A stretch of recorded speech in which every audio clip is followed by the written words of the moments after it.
तो प्रश्न ये है कि हम कई लोग देखते हैं, हमें प्रसंग प्राप्त होते हैं कि लोगों ने शिव जी की उपासना की और उनसे वरदान लेकर उन्हीं के विरुद्ध कार्य किए और भगवान के विरुद्ध कार्य किए।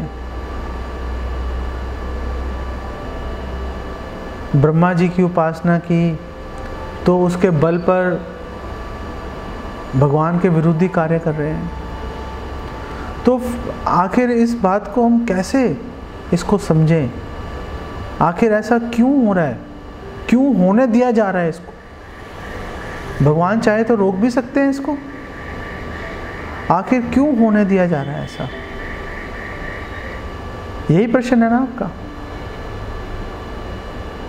हाँ, ओके।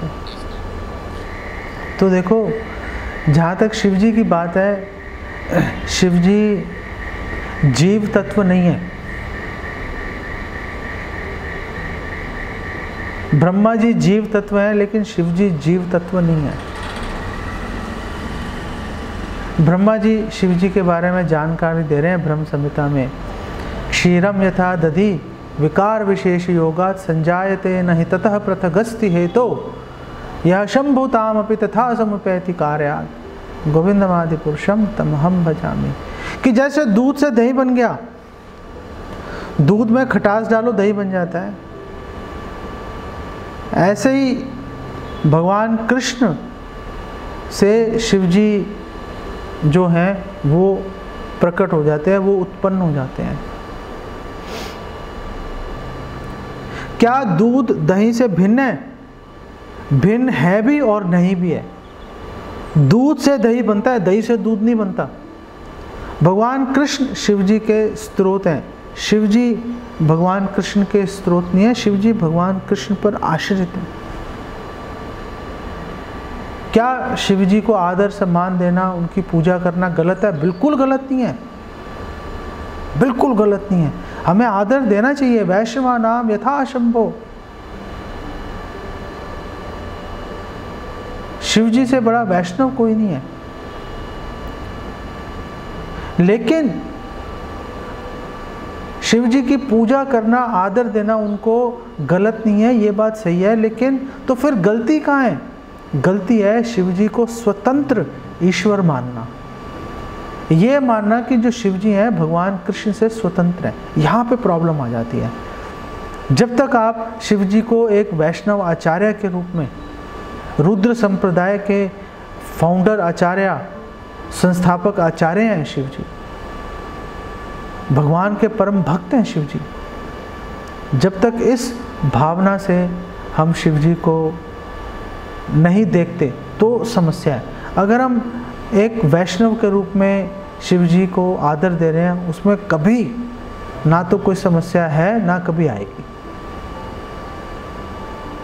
लेकिन लोग शिव जी की उपासना करते हैं। रावण ने शिव जी की उपासना की, क्या उसने पूरे संसार में उसने उथल पुथल मचा दी। हिरण्याकशिपु ने ब्रह्मा जी से वरदान लिए और पूरे संसार को अत्याचारी अत्याचार कर दिया, भर दिया अत्याचारों से। इंद्र आदि देवता तो छुप गए, जाके भेष बदल के रह रहे थे, जान बचा रहे हैं किसी तरह से अपनी। तो आखिर भगवान ऐसा क्यों अनुमति देते हैं? उपदृष्टा अनुमंता चा। भगवान आखिर क्यों अनुमति दे रहे हैं ऐसा करने की? भगवान अनुमति दे रहे हैं ये दिखाने के लिए कि अगर हम देवी देवताओं की उपासना करेंगे उससे हमें नुकसान होगा। देवी देवता, पहली बात है कि उनको प्रसन्न करना बहुत मुश्किल है। अरे मुश्किल क्यों है? क्योंकि भगवान कृष्ण कह रहे हैं पत्रम पुष्पम फलम तोयम यो में भक्त्या प्रयच्छति। अरे आप मुझे प्रेम भाव से, अगर आप मुझे एक तुलसी का दल, एक फूल, जल, आप मुझे कोई फल, आप अगर मुझे भोग लगा दोगे, मैं उसे स्वीकार कर लूँगा और आपका ऋणी हो जाऊँगा मैं। ये यथा माम प्रपद्यन्ते ताम सतः भजामि हम। देवी देवता ऐसे नहीं करते। देवी देवता ऐसे नहीं करते। ब्रजवासियों ने इंद्र की कितने वर्षों तक यज्ञ करते रहे। एक बार भगवान कृष्ण के कहने पे यज्ञ क्या बंद कर दिया, पूरा ब्रज को नष्ट करने के लिए इंद्र उतारू हो गया, संवर्तक बादल भेज दिए, खुद अपने वज्र से वज्रपात कर दिया। अरे वो इतने सालों तक आपकी उन्होंने पूजा अर्चना की थी, आपका यज्ञ किया था, कुछ तो उसकी कीमत लगाओ। नहीं लगाई उसकी कीमत, नहीं लगाई उसकी कीमत। वो कर रहे हैं तो ठीक है, नहीं करने से उनके पीछे पड़ जाएंगे। भगवान कृष्ण ऐसा नहीं करते। दूसरी बात यह है कि आप भगवान कृष्ण से कुछ मांगोगे, जरूरी नहीं है कि आपको मिल जाएगा। देवी देवताओं से मांगोगे मिल जाएगा।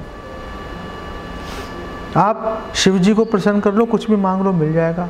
आप ब्रह्मा जी को प्रसन्न कर लो, कुछ भी मांगो मिल जाएगा। भगवान कृष्ण से ऐसी आप आशा नहीं रख सकते। आप निर्जला एकादशी पर निर्जला एकादशी करते जा रहे हो, 64 माला का जप कर रहे हो, लाखों रुपए की पुस्तकें आपने बांट दी, करोड़ों भक्त बना दिए। आपने भगवान के सामने एक आपने प्रार्थना रखी भगवान कृष्ण से, हे भगवान प्लीज़ आप ये पूरी कर दीजिए। कोई गारंटी नहीं है भगवान पूरी करेंगे, कोई गारंटी नहीं है। भगवान कृष्ण ये देखते हैं कि आपकी भक्ति के लिए क्या उचित है, क्या अनुचित है। जो उचित होगा भगवान पूरी करेंगे, अगर उचित नहीं है आप 1 करोड़ बार मांग लो, नहीं करेंगे पूरी। क्योंकि भगवान हमारे बहुत ही समझदार और हमें बहुत प्रेम, हमारे हित का ध्यान रखने वाले भगवान हमारे पिता हैं। उच्च श्रृंखल पिता नहीं है, अच्छा ये चाहिए ये लो जान छोड़ो, ऐसे नहीं करते भगवान कृष्ण। भगवान कृष्ण अरे आप हमारी बात ही नहीं सुन रहे, आप कैसे पिता हो। भगवान ये तक सुनने के लिए तैयार हो जाते हैं, लेकिन गलत बात भगवान कभी एक्सेप्ट नहीं करते। और लोग भगवान को भला बुरा बोलते ही हैं। मैं खुद व्यक्तिगत रूप से लोगों को जानता हूँ जिन्होंने भगवान की बड़ी पूजा की, बड़े यज्ञ किए, लेकिन उनकी इच्छा पूरी नहीं हुई तो भगवान से ईर्ष्या करनी शुरू कर दी। भगवान फिर भी उसके साथ रहते हैं। ब्रह्मा जी शिव जी पूरी कर देंगे। और भगवान हिरण्यकशिपु ने तो बोला ब्रह्मा जी को, अरे भाई उल्टे सीधे वरदान मत दिया करो। हिरण्यकशिपु का वध करने के बाद भगवान ने बोला, भागवतम में लिखा है, भगवान नरसिंहदेव ने बोला ब्रह्मा जी को, अरे भाई उल्टे सीधे वरदान क्यों देते हो तुम, मत दो उल्टे सीधे वरदान, लोग परेशान होते हैं, लोग बेकार में। ब्रह्मा जी ने कहा जी गलती हो गई। शिव जी भगवान से कई बार भगवान को माफ़ी मांग चुके हैं कि प्लीज़ गलती हो गई, आप मुझे जब अपने से दूर कर देते हो ना तो मेरा दिमाग खराब हो जाता है, मुझे आप अपने पास रखो प्लीज़, आप मुझे अपने पास रखो। इसलिए भगवान कृष्ण शिव जी को अपने लोकपाल के रूप में अपने पास, हर धाम के अंदर आप देखो शिव जी मौजूद रहेंगे, उपस्थित हैं। वृंदावन में गोपेश्वर महादेव हैं, आप पुरी जाओगे, पुरी में भुवनेश्वर हैं, भुवनेश्वर महादेव। भगवान हर जगह उनको अपने पास रखते हैं ताकि शिव जी को ऐसा कोई ये नहीं लगे कि वो भगवान मेरी अवहेलना कर रहे हैं। लेकिन देवी देवताओं के सामने से जाके उपासना करने में प्रॉब्लम है। और क्यों भगवान ने अनुमति दी, ऐसा होने दिया, ये दिखाने के लिए कि देखो खतरे से खाली नहीं है। आप जो ये पुण्य कर्म कर रहे हो, ये जो धार्मिक कार्य कर रहे हो तथाकथित, अगर भगवान कृष्ण को समर्पित नहीं है उसमें प्रॉब्लम्स ही प्रॉब्लम्स हैं, उससे कभी भी आपका भला नहीं होगा कभी भी। ये दिखाने के लिए भगवान करते हैं।